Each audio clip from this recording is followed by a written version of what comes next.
Bernstein Show. Now, here's Ed. Over here at the Grand Canal Shoppes, over at the Animazing Gallery, and about to show and demonstrate some wonderful works of photography with Jay Blakesberg and Chloe Weir. Jay Blakesberg, I mean, you've been doing this photography now for 40 plus years. Yeah. Right? And what was your first camera? My first camera that I owned was a Yashica FR1 that my dad bought me for my 17th birthday. Before that, the first time I photographed the Grateful Dead, I was 16 years old, and I borrowed my dad's Pentax camera because he had bought me the camera, but I didn't have a zoom lens on it yet. So he loaned me his Pentax, and I photographed the Grateful Dead. I was 16 years old, and I've never looked back. And you kind of have this reputation, you know, as being the photographer for the Grateful Dead, for the Dead. And but you know, you look around the room, and you've photographed essentially every major artist from the 70s, 80s, 90s, and on, correct? Yeah, I've been very lucky and fortunate that I've had actually a real career as a music photographer. And there are other photographers that are Grateful Dead photographers. You know, we all have our little sliver of time period that we shot. There's great guys from the 60s like Herbie Green and Ron Rackow and Jim Marshall. You know, and then in the 70s, there's different photographers in the 80s and so on. So I started in the late 70s. But yeah, in terms of other artists, you know, I've done a couple hundred album covers. I've done 17 coffee table books of my music photography. So I go everywhere from Radiohead to Green Day to the Grateful Dead to John Lee Hooker to Tom Waits to Tom Petty and B.B. King and everybody in between. And what are you looking for when you go there? So when I'm shooting, I shoot a lot of concerts, but I also do a lot of portraiture, right? And so they're very different things. So when I first started out, which is really the easy way to become a music photographer, you're shooting live concerts, right? It's easy to get a press pass or to have, when I first started, you didn't need a press pass to bring a camera into a concert. Anybody could walk in with a camera. And so I just started shooting live concerts and figuring out my place in the script and how does this camera work and how does light affect this piece of film and this lens and this camera. And I'm self-taught. And so by the late 80s, after shooting a ton of live music, I felt like I wanted more creatively, right? Because when you're shooting live concerts, you're limited by the stage lighting and where people are standing on stage and where people are standing in the audience if you're among them, and microphone stands and all these things that are in control. But when you're doing portraiture, I'm telling you where to sit, how to stand, how to hold your body, what kind of light I want to use, what kind of lens, what kind of camera, what kind of film. Now it's digital, of course. And so creatively, I wanted more than just what I could do as a live concert photographer. So I started doing portraits. And also the other thing is if you looked at magazines, remember magazines? You can buy them in airports still these days. They're made out of paper. They have pictures on them. And, you know, music magazines always had a portrait on the cover. Album covers mostly had portraits on the cover. If it was a live album, I'd have a live shot.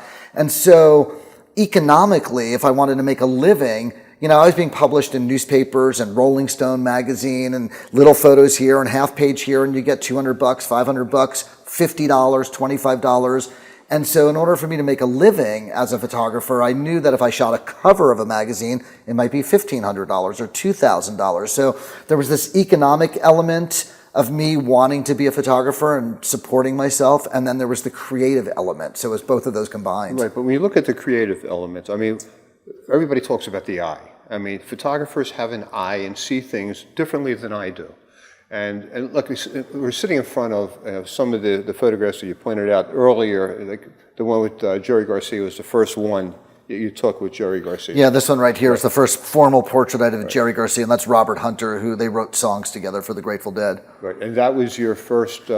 This is my first New Year's Eve show. I was 18 years old when I took that. That's December 31st, 1979. Okay. What makes that an important photograph for you? So historically, it's super important because it's a moment, right? So first of all, at 11:59 and 30 seconds, the lights go out. Bill Graham flies across the arena as a giant butterfly. He hits the stage. It's midnight. You're 18 years old. It's January 1st, 1980. It's a new decade. The whole world is in front of you. Your whole life is in front of you. And it's just one of those moments. So for me, there's a lot of personal stuff in that. But that's also, look at Jerry, look at how happy he is, look at that moment. It's a pop culture moment, it's a historical moment in our Grateful Dead pop culture, it's a moment for me, and it's a moment that a lot of other people experience, and they connect to that. That's what photographs, that's what we want our photographs to do, that we want them to connect with people. I want somebody to look at that photo and have goosebumps going down their back of their neck and their hair standing up and feel like, I can feel and hear that music, I can see and experience that moment again. I was there, or I've had similar experiences. That's what we want our photography to do. We want it to touch people in a deep way in their souls and be meaningful on all these different levels. So it's historic, it's personal, it's cosmic, it's just great photography. Now, at the time you took that, you obviously were using film. Yes. Right? We didn't have digital. Correct. In those days. You were a young man. Film was expensive. Yes. Getting it developed was a process. Yes. Right? You just do it yourself, or you send it out to labs? So that's why we shot more black and white film than color film, because we could bulk load it ourselves in canisters in the darkroom and develop it in the basement of my mother's house in the darkroom that I built. And so we would shoot less color film because, yeah, I mean, at the time it was like, you know, $8 or $10 and like you're counting your pennies, right? I was trying to figure out. So we shot a lot of black and white film because you could do that almost just with your own labor. In today's world, you're using basically digital? Correct. Right, so you have an unlimited number of choices when you're shooting something, as long as you keep shooting, right? Yes, that's a problem. We shoot way too much now. Well, why is that a problem? Because we have to look at it all. And then when you look at it all, you have to discern, like on an iPhone, you take a shot, if you take it on the live setting, you get multiple, looks at that one photograph. Right. I don't shoot on the live photo, on my phone. But yes, so when you're shooting with a digital camera, I delete a lot because I'm shooting so much, right? I definitely, and even later on, so when I became a professional shooter, when I was on assignment for Rolling Stone magazine, and I did 300 assignments for Rolling Stone magazine from '87 for 30 years. And when I was on assignment for them, if I was at a concert and they gave me 3 songs to shoot Tom Petty, I would shoot 10 rolls of film. So that's 360 shots. Nowadays, if I shot 3 songs of an artist, I'd probably shoot 500 photos, 800 photos. Dead at Sphere here in Las Vegas, I'm shooting 3,000 images a night, right? So that's equivalent to almost 100 rolls of film, 90 to 100 rolls of film if we were shooting 36 exposure rolls. So then you got to look at them all, and you got to cull them down, you got to edit, you got to find your shots, and then you got to process them. Just like film, we process our digital photos. They don't just come out of the camera magically and are in perfect condition. You've got to adjust them. It's digital darkroom work, just like in the old days when we did black and white. We burned and dodged and manipulated the photos in the darkroom. Now we're just doing it with a computer. What's it like to photograph over at the Sphere? I mean, it's got to be, there's so much going on there. And does that make it easier or more difficult for you? People have been asking me what it's like photographing Sphere with the video screens, and I think it's easy. The screens are 18 stories high if you were in downtown Manhattan looking at apartment building. I mean, they're literally, tower video screens. They're colorful, they're beautiful lighting. I mean, I don't know what's going on. But the band that's lit on stage, Dead & Company at Sphere, and the video are pretty much in sync. You still have to do, your audience might be a little bit dark, so you might have to lighten some of that up in post-production to show the crowd, show the stage, and show the screens. But so far, I think me and Chloe are crushing it. Okay, when you say Chloe is... Chloe Weir. Bob Weir's daughter. Correct. Correct, and you kind of mentoring her, or what is going on there? Chloe is an incredible photographer, and her work is here at Animazing Gallery in the Grand Canal Shoppes at the Venetian. And I've been mentoring her since she's been in high school, when she first started exploring film cameras and 8mm cameras, and we were shooting. She would ask me questions, and then when she got into college, she realized like this was what really made her happy. She loved the art of taking photos. And like you said earlier, it starts with having a good eye, right? That's definitely your base point. And she has a great eye. And so I've been helping her with technical stuff. She's got a lot of the creative stuff sort of innate. She's been a creative kid her whole life. I remember her mom telling me that she was making her own clothes when she was 12 years old. So she's always been very creative, and I think this has been a natural evolution for her. So I'm just sort of, pushing her forward and saying, here, let me show you some things in post-production that's going to make your life easier and make your photos look better. And she's just going right to it. So we have this great mentoring relationship. She's graduating college. She just actually graduated from college, and I think she's got a career ahead of her. Do you have a favorite photograph here? That's kind of like asking who your favorite child is. I've been fortunate that I've photographed, all these incredible artists. And so, in the Grateful Dead, I think there's portraits that I did of Jerry Garcia. There's portraits that I did of Bob Weir. In the early 90s, I believe it was, Bob Weir made 2 children's books that he authored with his sister.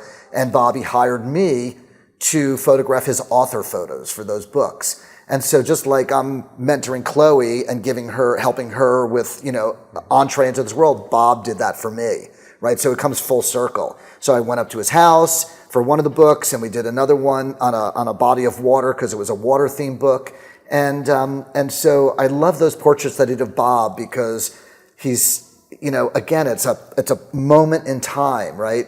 He's, in his mid-70s now. He's been doing this for 60 years. Here in Animazing Gallery, we were looking at a photograph together that I had taken in 1987. He looked at it and he said, I wasn't even 40 yet when you took that photo. Just a young kid of 40 years old. Yeah. Is there a photograph you didn't get? Yeah, but you try and forget them as soon as possible because it'll drive you nuts if you think about all the photos that you missed. You just got to move on and go to the next photo. How about a person that you never photographed that you missed, that you always wanted to? So I feel like I've photographed most of the people. I mean, John Lennon, but obviously he was gone before I started really doing photography.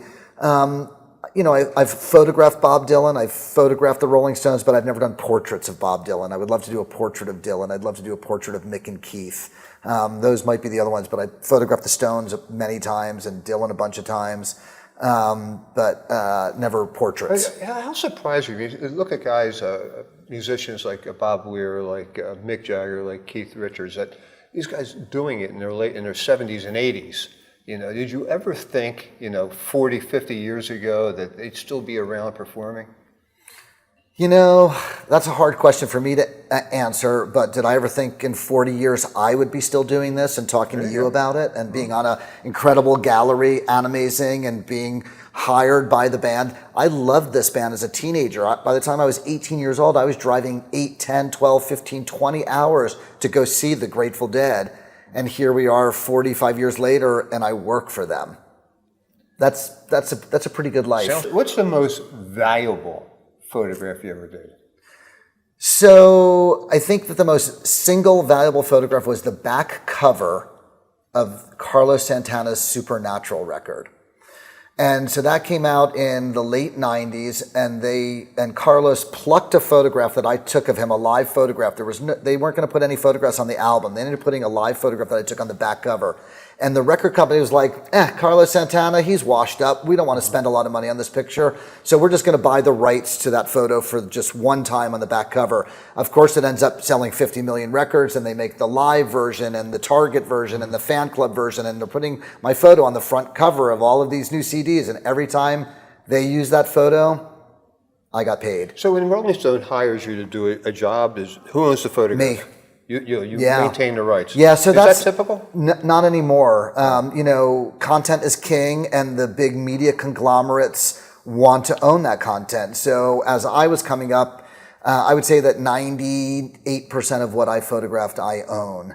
And so that's why I have photographs that I took when I was 17 and 18 and 19 years old that still can generate revenue because I own the IP, the intellectual property on them. And I also I want to bring break for a quick moment, bring Chloe up, and I also want to talk to you about your daughter who's also involved in the business, right? Yeah, so my daughter Ricky is 28 years old, and she helps me manage all of the stuff that I do with my photography, as well as we manage a bunch of archival vintage photography, a lot of which is here at Animazing, photographs taken in the 60s, 70s. Like, for instance, the Grateful Dead played in Egypt in 1978, and they were taken by a British photographer who was retiring, and he didn't know what to do, and a year ago we acquired his Egypt photos, and it's some of the most iconic photos of Bob Weir and Jerry Garcia at the pyramids.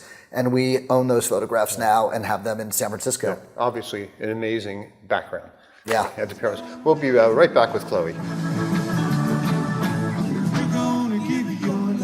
We're back here with Jay Blakesberg, and joining us, Chloe Weir. Now, being the daughter of a very famous rock star, what's that like? Well, it's been really, really wonderful. Growing up on the road has been a very unique and fun experience. But I think it's so funny because I feel like to understand my dad as a couple different figures to me. He's like my dad barefoot in the kitchen making a smoothie, but then there's also this whole other side to him where he's this part of history that I wasn't around for, and I'm learning more about and trying to understand that Jay was around for a lot longer than I was. But also, it's just so special to see how he continues to do what he loves into the 21st century, well into the 21st century. I mean, to be in it that long and be so successful at so many different times in his life. Look, you're at an age where you grow up with digital phones, taking, like Mike, I have daughters your age. I mean, everything they do is taking photos. Somewhere in that process, you developed a love for photography, I assume. Yes, for sure. I started at a young age. I'd always borrow my parents' cameras or phones when I was little and take photos. And eventually I got a Polaroid camera when I was 8, and I loved it, and I'd take it on the road everywhere. And then I eventually I started taking it more seriously in high school, and I had reached out to Jay, and the first time we shared a pit, I was probably 16 or 17 years old, and I was shooting my film camera, and I would ask Jay, what do I do? And then, many years later, I'm still asking Jay, what do I do? But it's been really wonderful to truly learn from the best and work with Jay. But you must have seen some very natural talent. I mean, we're sitting in front of a portrait, right, that you shot when you were... I took this photo when I was 14. It's one of the outtakes for the album cover for Blue Mountain. It was the summer after 8th grade, and we were on tour, and we shot that in front of a weeping willow, which was really wonderful. Yeah, and that was my earliest portrait, or my earliest official portrait of my dad, I'll say. And what is it with Polaroid cameras? I mean, it's like, is there like it's like everything is, whatever is old is new again type of thing? I guess so. I think I just liked it when I was young because I guess being exposed to digital cameras at such a young age and iPhones and all that, it was special to me to have something that wasn't so instant, and I couldn't take so many. And I think that's why I was also drawn to film photography when I was in high school. That's what made me fall in love with photography truly. But now I shoot digital mainly for the turnaround time that's possible for shows, but I always love film, and I've learned to love digital just as much. And how would you describe your style? Oh, that's a good question. Just trying to capture what it's like to be there, and I feel lucky to have the perspective I have and be able to share it with others is really special, and I feel very grateful to be able to be part of the scene in the way that I am now and be able to share it with others. We should point out there's photographs behind you or Yes. things that you have taken. Do you have a favorite on the wall? I think one of my favorites must be that shot up in the top left corner of my dad at the Ryman. Because, well, first of all, the Ryman's a very special place, and I love that photograph because it was, I think, the first time I saw a photo of mine where I was like, I really want this to be printed, and I know I want to see this printed, and so for that to come true and come to life, and for me to see it big and off a teeny little screen is really special and a really big moment as a photographer, and I'm so grateful for Jay for how he's helped me make this dream a reality. Jay, when you're talking to Chloe and giving her advice, what would you say to her about your experience at 24? I don't know if we've ever really talked about that, but I think that, when I shot film, it was an analog situation when I was 24. And so one of the big differences is when you look at photographs that I took of, let's say, fans at a Grateful Dead concert, it's a moment in time where there's no technology. So everybody that's dancing at a concert, Grateful Dead at the time, they're dancing to be in that moment, at that moment, organically, not to be on social media the next day. And so that's sort of a big difference. And so I think that both Chloe and I are always sort of looking for those organic moments that feel natural and not necessarily posed. And I think going back to like Chloe shooting with a Polaroid, my daughter's the same way. She carried a Polaroid with her all through her 20s. She's 28 now and teenage, because I think it's the feeling of connecting to that analog moment that no longer exists in their world, right? I've done the analog to the digital, and they started in the digital and they want to go back and reconnect with that analog moment. And what do the two of you feel about staged photographs? I mean, everybody's staging photographs all day long. You know, do you consider it legitimate photography? Well, for me, if I'm doing a portrait of somebody and I'm actually telling them what to do and how to stand and where to stand, yeah, it's legitimate. I think if you're making a snapshot, sure, it's legit and it's fine. But I think that if you're manipulating the situation, like, hey, this person's going to dance here, and why don't you stand there and twirl in a circle because it'll make it better, then I think you're manipulating the situation and it becomes inauthentic, right? The other thing that you had talked about a little bit with Chloe is, style, right? And so one of the things about Chloe that really intrigued me early on is that she knew what the peak moments were. She knew when she missed them. She knew when they were coming up. And there's people that have been shooting this band for 30 years and they still don't know what those peak moments are. And so she has this intuition, and I think maybe it's because she's been watching her dad on stage her entire life.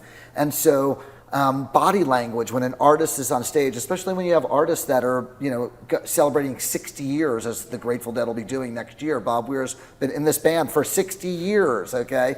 Their body language changes. They become older, they slow down, they move in different ways. And so we always joke about, did you get the shot? Did you get the hand up in the air or the leg up in the air? And so we're always doing that. And it was never me saying, make sure you get the peak moment. She knew, she had that intuition that that's what would make an interesting photograph, as opposed to somebody standing there in front of a microphone, strumming a guitar going, So that's the first part about developing your style and who you are and creating artwork that has meaning. Go ahead. I was going to say, I totally agree. I always joke that it's kind of like wildlife photography. Like, I'll sense that the moment's coming, I'll get in the position, and I'll stay there and I'll wait for the lion to roar. Right. And so I'm just sitting, waiting for that moment, just waiting. And then if we blink and miss it, we look at each other and we're going, did you get it? No. Did you get it? No. Tomorrow. Growing up, the way you did, you have to, relearn or learn initially what's going on in the 60s, 70s, 80s, genre of music. I mean, it kind of it's all brand new to you. I mean, are you still learning it? Yes, there's so much to learn. I don't think I'll ever know it all. But I do what I can to pick up the stories from people who have been around longer than I have. And of course, there's so much wonderful music from that time period that I've grown up listening to that both my mom and my dad have showed me. I always ask questions. I ask a lot of questions and try to hear what it was like and take it all in, because it was such a special time. It's very different than the world I grew up in, and it's wonderful to see how it's continued on into the 21st century, but also how it's changed. And the world I know is very different than the Grateful Dead of the back in the day. Okay, Animazing Gallery has is doing an amazing job, introducing this kind of art and photography, that's so historic and so important in the culture. What's your feelings about the gallery? Oh my gosh, the gallery, I just can't believe I'm lucky enough to really have my work up here. It's such an honor. They have so many incredible artists and such a diverse group of artists they bring through this place. And right now the gallery is so incredible that we have all this work that all the fans can come see. I mean, from Jay's work to Mickey's and to Stanley Mouse's, and I feel so honored to have my work up here with the likes of these incredible artists. And Animazing has so many other, just such a diverse array of artists that they bring through, and I really appreciate that, and I feel so honored to be one of the artists they include. So one of the things that Chloe was just saying was about asking questions and her curiosity, and again, that's a thing that makes you pay more attention. Right, and so, over here at the Animazing Gallery, we have this whole section of photographs called Retro Photo Archive. And even me, who started out shooting film, I go back and I look at these photos and I become informed, right? I become inspired. I look at this photograph of Bob Weir when he's probably 17 or 18 years old, younger than Chloe is now. They look alike, obviously. And I'm inspired by that. And so the inspiration turns into passion.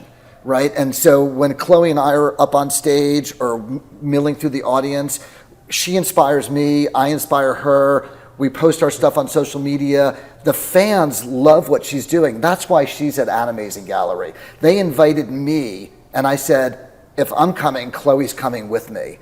And Michael, the manager here, said, let me see her work, and he said, definitely, the minute he saw it. And Chloe is so beloved by this audience. And it shows by the people that are coming into this gallery, into Animazing, and looking at her stuff and buying her artwork, and they want to connect to it because they've already feel like there's that connection there. The two of us walk through the parking lot and everybody's like, selfies, selfies, because they feel like we're this connection to this history that's being pushed out to the fans. And so that's why we're here in Animazing Gallery. It occurred to me, Jay, that one of the things you're doing with your life, you know how everybody talks about journaling today and doing diaries. You've created with your photography, I assume, an autobiography of your own life. I mean, you can go back and see where you were in 66 or 76 or 78 or whatever the year was. Sure. And you know, and you could recall. So my daughter, during the pandemic, my daughter Ricky came to me and said, I want to start a new Instagram page that's only your photographs shot on film. And it's going to be called Retro Blakesberg. And she created this whole brand that's now a museum exhibit in San Francisco. It's moving to the Grammy Museum at the end of the summer in Los Angeles. And Retro Blakesberg is a book, which is my visual autobiography. So if you want to check out Retro Blakesberg, captured on film, that's essentially what it is. It's a journal of photographs, and it's got text behind it. I wrote essays in the book about each decade, so it's exactly what you said. Yeah. And so people are like, how do you remember all this? And I'm like, I have the photos to prove it and to help me remember. It's perfect, and I assume that you're want to create the same thing for yourself in your life, having a retrospective of by using your own photographs. Yes, most definitely. I'm excited to see what I capture in the future and how I continue to dive into the world of photography alongside Jay. But yeah, it's very exciting. We did a quick tour of the exhibit here with Chloe's dad, and when he looked at these photos of himself when he was 17 and 27 and 30 and 40, I think it brought up feelings and emotions for him as well. For sure. Like he's looking at his life in these photographs, and it's his journal as well. We just happen to be the ones taking it and documenting his life. Thank you, Chloe. Thank you, Jay. Thanks, Ed. Thank you. Appreciate you. For a limited time only, visit the Animazing Gallery at Grand Canal Shoppes. View in person the photographs and artwork featured on this program.